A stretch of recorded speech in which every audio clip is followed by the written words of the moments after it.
What's up, y'all? Welcome back to another episode of SGDS Same Goals, Different Struggles. I am your host, Ajay Brown.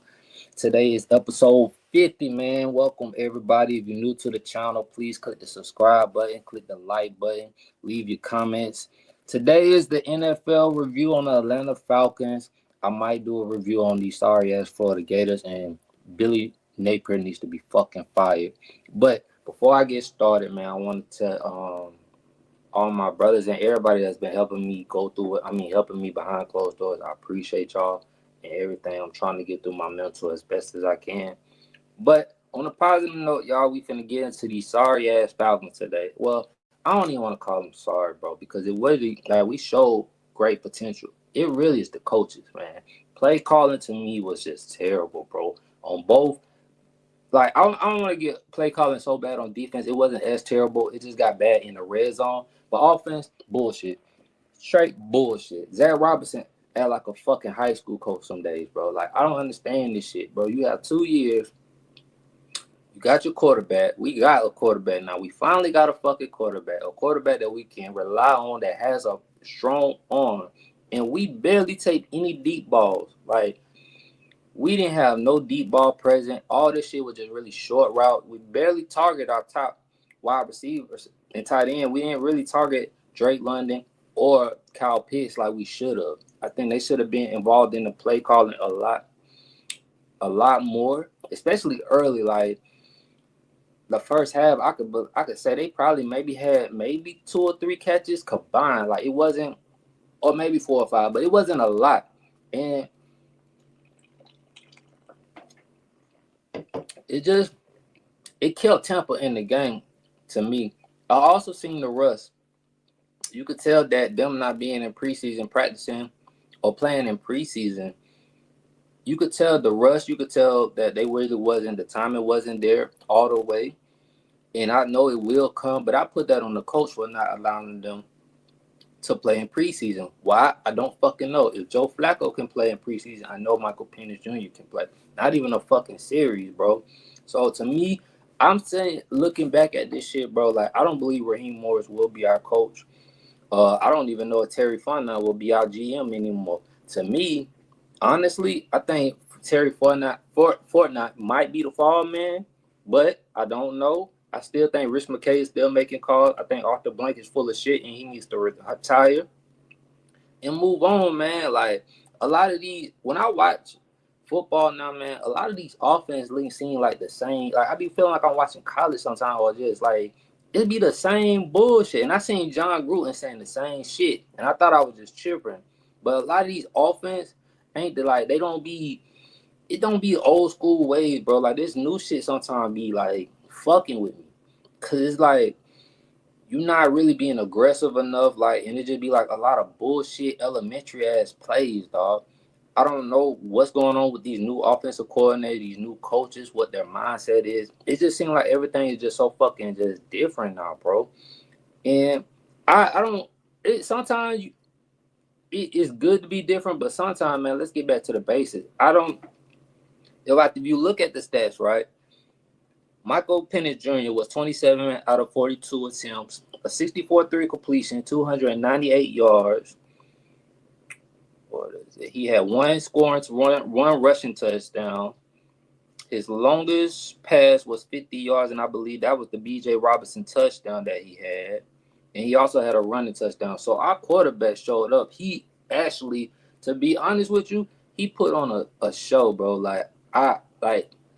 From everything that we seen in last year in them 3 games, he's showing us that he is the future of our team. To me, though, honestly, because now I believe we need to get him some more weapons. And you probably be like, why the fuck do we need more weapons? You got Drake London, B.J. Robinson, Tyler Algier, Kyle Pitts. But we don't have a deep ball threat. Darnell Mooney and Ray McCloud are good. They're good.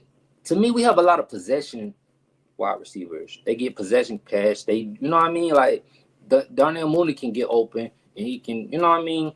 But it's not enough deep ball threat. And then Hodge, I don't know what the fuck he was thinking. The sunroof wasn't even fucking open. When no sun in his eye, he wasn't even anticipating the fucking ball at all. And that was a missed opportunity. Casey Washington. I was telling my bros during the before the season started, I was like, they probably gonna try to use Casey Washington as their deep ball threat. He did show up, not as far as a deep ball threat, but he did show up. He looked like the number one wide receiver for a good minute in the first half. So I don't know what his potential might turn out to be. I don't see a break. Like, I don't see a big threat out of that. I think we need another wide receiver that's going to be a big threat where Michael Penix Jr. can get the deep ball thrown better into somebody that's going to actually look back and actually catch the fucking ball. Because I don't even know. Dre London just got hurt with a shoulder injury. Darnell Mooney still out. He didn't play with an injury. So really right now, all we got is Kyle Pitts and Bijan Robinson and Ray McCloud. And Ray McCloud is barely a third string wide receiver to me. You feel me? Like, he could be good, and he's good, but I just, if we had another wide receiver, you could switch. I could see with us. We need a deep ball threat, bro. We just need somebody that can get the ball down the field a little bit more, open up, and we need separation. Our wide receivers and tight end has to be able to get more separation. I was watching the game on the phone, so I couldn't really see the separation as good as if I was on the TV. But from what I was seeing on it, it just wasn't as good as separation and stuff. The defense.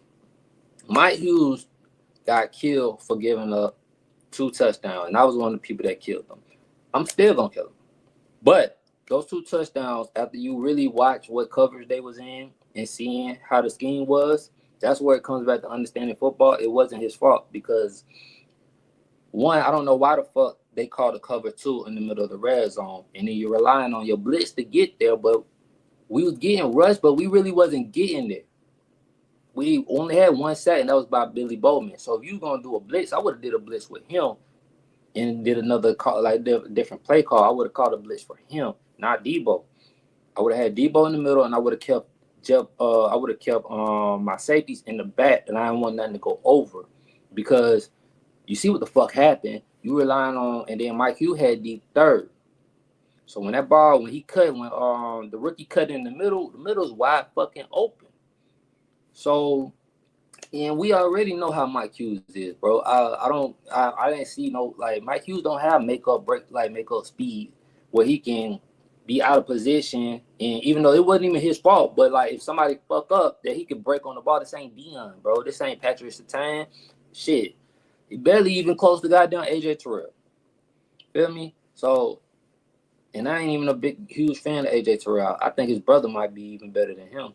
So we just have a certain thing. Communication was a little off. Play calling on both sides of the ball was not there all the way. So we have to go back to the drawing board and fix some things. But I did see a difference in the defense. We did try to get more pressure on the ball. What they're doing with Jalen Walker, I'm not a Georgia fan at all, so I didn't really watch Jalen Walker as much. But my bros are Georgia fans, so I get killed with Georgia information all fucking day. So I don't know why they held Jalen Walker. Even watching preseason, I didn't think right now Jalen Walker needs to be on the defensive end. You feel me? I didn't see him even really being on the linebacker in the linebacker front where he could be a playmaker and stuff like that. I don't know why, but they trying to put him on the defensive end. He's getting killed. Now, it was first game. I know he's coming off injury and all that, but to me, he's known. They say he's a good linebacker playmaker, and he is good off the rush. They need to do what they did at Georgia with him. To me, from what I'm hearing, they need to do something different. Don't try to make him a defensive end, then put him on linebacker and shit like that, because now you making him. This is how sometimes players end up having bad careers, because now your coaches is putting you in a fucking bad position. Now you looking bad, and it really ain't you. You get what I'm saying? It's a 242-pound defensive end linebacker going up against 300-pound linemen. It's a different ball game. So in my review of that, man, I think they need to switch up how they use Jay Walker. James Pierce did get some pressure. I like what I seen with Baker Mayfield, though. Baker Mayfield was getting out of pocket, so it was hard to really get sacked. And not even getting out of pocket, he was getting the ball out fast. So once that thing really get how the timing and stuff works with it and how the NFL moves, and it's a lot faster, especially with quarterbacks. The good quarterbacks don't hold on to the ball as long. So I think over time, our rookies will look good. Xavier Watts, my dog, bro. I did not know you was going to be that good. I didn't even know you could hit and tackle that fucking good. And, bro, you showed the fuck out. You was probably the best player on defense. You and Debo, honestly.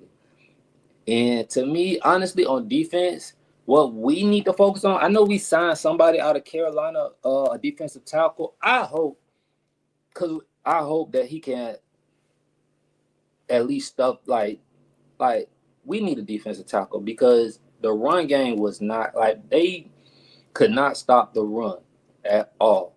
And you need a defensive tackle, especially when you playing a hybrid 3-4-4-3 and stuff like that. You need a defensive tackle that could clog up some space so your linebackers can also get in the gap, and to make the tackle. But shit, I'm starting to wonder, are our linebackers too small? Because sometimes they wouldn't even get off the fucking block. That's how Xavier Watts kept getting a lot of these fucking tackles, because the running back kept getting in the goddamn backfield. I mean, on secondary. So it's crazy. Like, I'm trying to, I know his first game. They look good. Like I said, Kyle Pitt had a good game, even though he didn't get as many targets, which is a shame. And Zach Robinson hyped us up all season long talking about Kyle Pitts this and Kyle Pitts going to get the ball. He did get the ball. He had 7 catches for 59 yards. His longest was for 14 yards. And that was really after the catch. Like, he had 38 yards after the catch. So he had 59 yards and 38 yards after the catch. So he had to make plays. Like, he had to, like, so in that case, like, bro, we got to do better, man. Casey Washington had 3 catches for 33 yards. Bijan Robinson had 6 catches for 100 yards. So Bijan Robinson was our leading wide receiver. Drake London had 8 catches for 55 yards. So that's what I mean by possession. Like, it was just really short fucking passes. Like, wasn't nothing trying to get 20, maybe 20, 25, 30 yards down the field. It was just bullshit, in and outs, curls, slant route. It was just nothing. Like, it just no goal routes, no, like, it was just bullshit, bro. I don't know what Zach Robinson is doing. And to me, bro, how many? Robinson had 12 rushing carries. We have one of the best running backs in the game. Now you can contribute that to time management, because during that time, I think Buccaneers did have the ball a lot and stuff like that. So sometimes time management and stuff like that goes into hand. And that's why it's important for me. Like, I had to learn now to really watch the game, because so much stuff can really be happening during the game that the stats won't add up to what really happened. So in that case, I think that Bijan Robinson and Tyler Ajay need the ball more. I believe it was a 4th down or 3rd down, and I think it was 4th. And they gave the ball to BJ Robinson. We have Tyler Ajay. He's supposed to be the pound the ball in the middle running back, and you give it to Bijan, bro. Like, so that's why I mean by it was some dumbass calls, bro. I didn't understand that. Then you wouldn't even in the red zone, bro. Like, some of the calls just didn't make no sense. You didn't do a bullet to Kyle Pitts or nothing. You ain't try to get the wide receivers really. It wasn't no fade to Drake London or Kyle Pitts. It was nothing. It was just bullshit calls, bro. And if we keep calling them dumbass plays, when we really face teams like Buffalo, that's going to be one right there. The Buffalo game with Jake Allen and stuff, them boys can really fucking score, bro. And not to say we can't either, but our wide receivers are hurt, bro. We ain't even got a number 1 wide receiver right now. We ain't even got a number 2. So it's like we really got to figure out how we going to – if the play calling was sorry then, we had our number 1 wide receiver. I don't know what the fuck we're going to do. Like, they really need to get back to the ball game, and this is a make and break. To me, this is a make and break year for Raheem Morris and Terry Fontenot. I don't see them being there if we have a losing season. That would be 8 losing seasons in a row. Falcon fans are getting rowdy and tired. I know they is, because I am too. And we have too much talent to be sorry, bro. Like, I just don't see why it's so hard for us to get back on the track of winning, bro, and making it to the playoffs. Billy Bowman had a great game as well. He had 6 total tackles, 3 solos, 3 assists. Debo had 6 tackles. He had 1 solo, 5 assists. Xavier Watts had 6. Jesse Bates had 6. Abike, or whatever his name is, Abike, bro. You gotta contain the fucking edge, bro. You gotta keep the quarterback from going outside, my nigga. You literally would go outside, then come right back into this fucking gap, and then Baker Mayfield will literally go to the outside and gain yards, bro. Contain the outside, my nigga. You don't have to always get a fucking sack. You ain't been getting them. Do your fucking job, bro. Like, you leaving this nigga wide open with all that fucking space, bro. Especially with y'all dumbass play calling. Who knows? The cornerback could have been in deep third. Because apparently wasn't nobody in the fucking flat because he kept running. Or if he'll run up the fucking middle because bro, it was pissing me off, bro, what a big whatever the fuck his name is, was doing, bro. And I know Nate was saying this shit all game long too, bro. And I'm just looking. I'm like, how the fuck won't he keep contained? And they wouldn't even pull him, bro. They gotta do better, bro. We really didn't hear much from Leonard Ford. Shit, I ain't even, to be honest with you, I forgot the niggas on our team for a minute. We ain't hear nothing from Leonard Ford, so I hope we see something more, bro. I know, last game we got pressure, but it wasn't there as much, bro. So, and we on to the next game. Ruka. Bro, you was a 2nd-round draft pick, dog. And to me, I ain't see no reason why we even drafted you, but Brandon Doris, dog. Like, I don't see Brandon Doris on here, but Brandon Doris did, like, bro, he's one of them ones, man. Number 54 out of Oregon. He's one of them ones that I do like for our team, and I hope that we keep on our team and keep going, because he can cause havoc, and he can get back there and cause rush.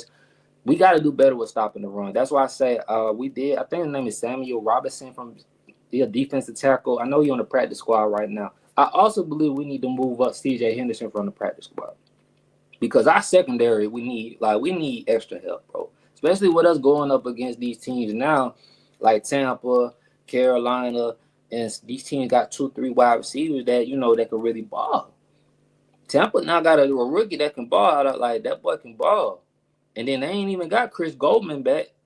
So we're going to have to do better than what we're doing right now. We're going to get killed all over the fucking field in the next game in Tampa. Like, when we play Tampa. We play Minnesota next week. Hopefully we come back together and do something better, man. Because that shit right there, like, it's disappointing to us. We were so fucking close, bro. And it really wasn't the offensive line. I want to shout out the offensive line, because they did, to me, actually pretty better than I thought. They did real better than I thought they was going to do. I was a little iffy on them because I didn't know with the situation with everybody getting hurt and stuff like that. I didn't know how that was going to turn out. And Elijah Wilkins just coming to our team. Not really. I don't think he was there the whole. He might have been there the whole preseason. He might not. But he actually showed up and actually did a pretty decent job. So hopefully he stands up and, keep doing his job this season, man. I pray that we have a better game versus Minnesota. I pray our coaching get better. I see Raheem Morris use them timeouts this time. I definitely see that. Like I said, man, I love to see my black people do good, bro. But if you can't coach, you can't coach, bro. And I'm tired of losing. I'm tired of seeing my team lose. These are shit years that people can't get back, and you have the talent. Transitioning on to my Florida Gators. I'm not going to really stay long on this because I don't really feel like dealing with this bullshit. We lost the South Florida, University of South Florida. You got to give them their credit. South Florida, they beat 2 top 25 teams in these last 2 weeks. So just you got to give them credit. Billy is not an SEC coach, bro. Billy is a middle school. Shit, he might be a rec league. My homeboy Q, my brother Q, can coach better than Billy. And that's just, hell, all my bros can coach better than Billy. And that's just facts. The way they play calling, they break down shit, cover 2, cover 1, cover 0. Like, they can break like we. I'm just getting back into this shit. They always been on this shit. So when I was younger, I was on this football shit. Then I did my thing, but I really wasn't into the plays and shit like that. They really know the game, and I'm just starting to relearn this game. But I'm getting my shit back. Don't get it twisted. But Billy, man, he calling these stupid ass trick plays and shit. Then you give our best running back how many? Yeah, like maybe at least 15, 12 carries, the 12 to 15 carries, bro. We got one of the best running backs in the fucking SEC, and Ajay Brown, I think his name's Bond, in the SEC. Now, credit, everything wasn't on Billy, but it's on Billy because his team ain't never fucking ready to be, and they're never disciplined. I think they had about 10 or 11 penalties. One for a motherfucker spitting in somebody's face. What do you like?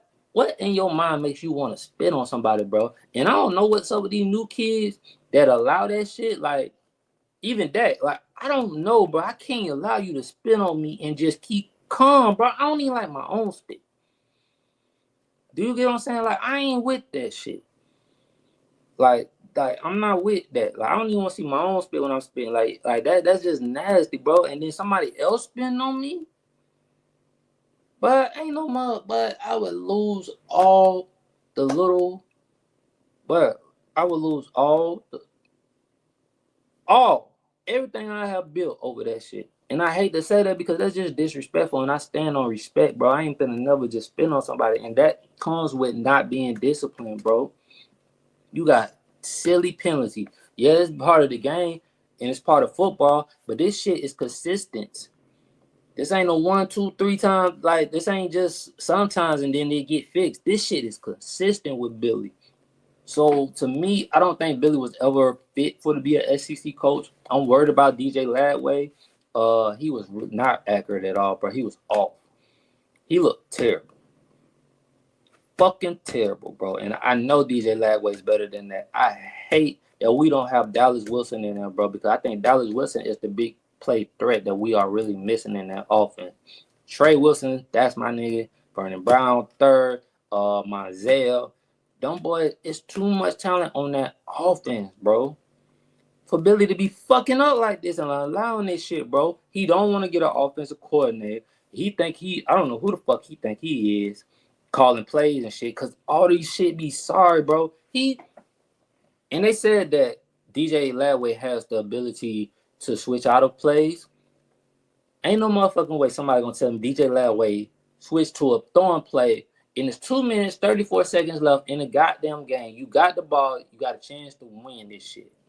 And I'm thinking we on our side of the fucking field. We in the back. We on our side of the field. And you throw the ball on fucking first down. Mind you, you throw it, you miss, you stop the fucking clock. Anybody that know football, bro, if you're winning and you have the ball, you want that clock to keep running. Ain't no, like, I don't, like, some telling me, like I said, DJ and Billy are 1-1. Billy's the offensive head coach and offensive coordinator. So he had to get this nigga the permission to do this dumbass shit. And he's still a young fucking quarterback learning the game. So to me, Billy needs to go. DJ Ladway does not look like he's improving as far as where he needs to be. And I don't give a damn how nobody feel. I don't give a fuck if the Florida players don't like what I'm saying. I don't give a fuck what nobody saying. All this shit needs to stop. You see ex-Florida players saying the same shit, bro. And he do the same goofy ass saying at the press conference, like, bro, this shit is sad, dog. The defense, you playing Dijon Johnson, number 27, and I feel like Cromartie's better than him. Devin Moore is a stud. Aaron Gates, A1. Jalen Woods on that line is a fucking beast, bro. Tyreek Sapp, a beast, bro. Graham at linebacker is a fucking beast. LC McCray, who got hurt, he's a beast, but I think he gonna transfer. I already knew I feel like he was gonna transfer regardless because he barely act like he wanted to come. And I can't even fucking blame him. Who wants to fucking deal with losing all the time when you look at your team and your stat, bro? Like, you got players on type of players, bro. Like, you got talented players. That line, our offensive line is one of the best in the country. We got two offensive linemen, our center and one of the tackles or guards, one of them, I forgot, are going to the NFL next year. And they look like trash yesterday, bro. South Florida bust their ass, bro. We look weak. We look soft. We don't look like we compete, like we wanted to compete. It's just, bro, we should have blown South Florida out as far as the talent wise. If we comparing talent, you can't go like, bro, no, that's all fucking coaching, bro. And some things need to be changed. I blame the athletic department.